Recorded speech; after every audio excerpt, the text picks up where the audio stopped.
This is everything you need to know about the Dell Vostro 200. This released in 2007. This is not the original case, by the way. This came out of the mid-sized.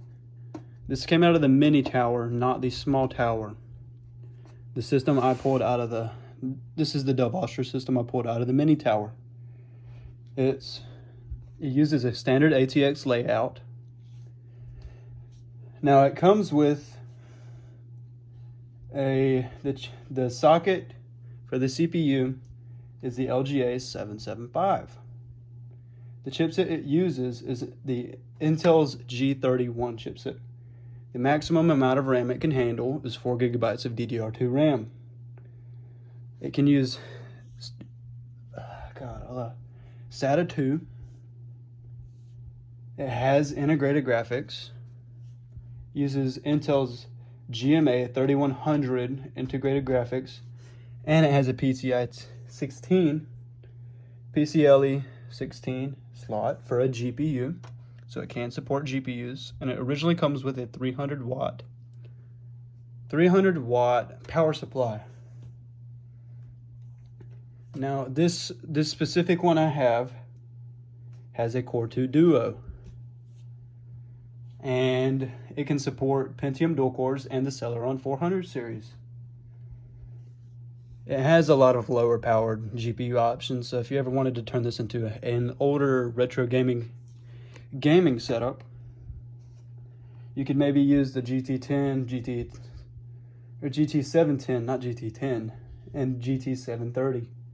Maybe a few of the earlier Radeon HD cards, not any of the higher powered ones.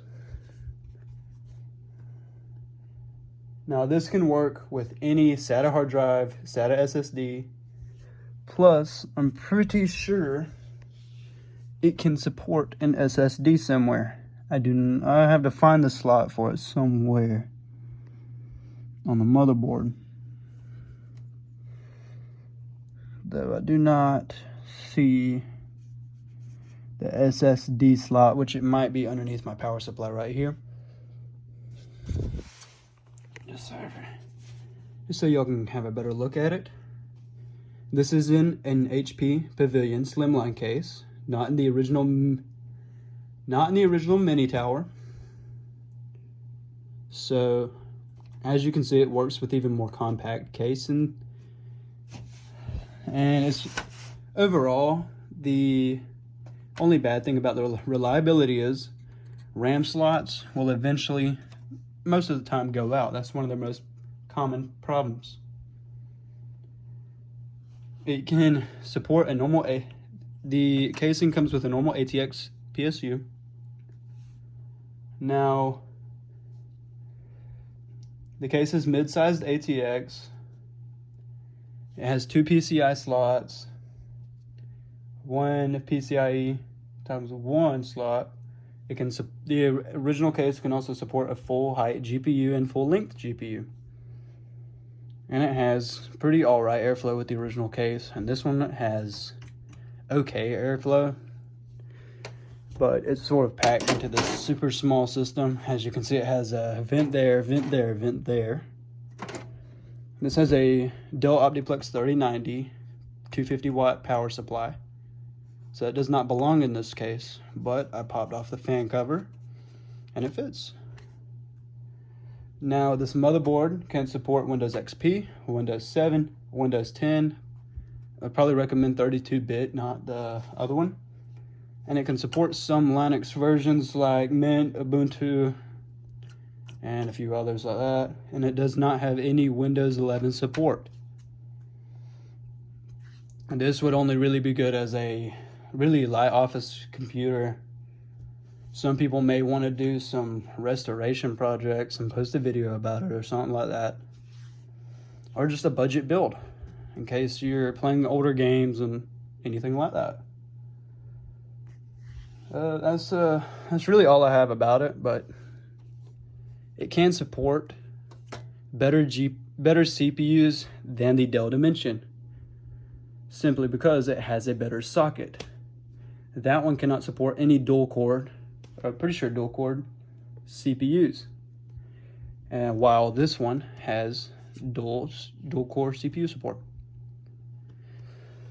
And as you know, if you have already watched my other video, I can't remember. Oh yeah, never mind, I forgot. I remembered now, but I'm going to use this as my Minecraft server. I've already decided, as the processor in this one is way weak, and that one right there is nowhere near the power of this one. So, and this also uses BTX layout. So we're going to stick with this one. I already moved the 250 hard drive, and I still have the 160 hard drive in here. So I already have Ubuntu 20.04 installed on this one. So this is my boot drive, and that's what I'm going to be using to run Minecraft on. But that is all I have today about this specific computer. I'll try and find some pictures of the original case. I do not have it on me currently. It's somewhere else right now. But yeah, I'll try and get some pictures of it. And that's it for this video. I appreciate it. Also, one thing I did forget to cover is that this has a VGA display output, 4 USB type A pins, an Ethernet cable, and I believe these are all your sound and audio and whatever you need these for. I can't remember because I do not have the original I/O shield, because some of the mini towers have the I/O shield literally built into the frame. So that kind of messed that up, and I do not know what these are all used for.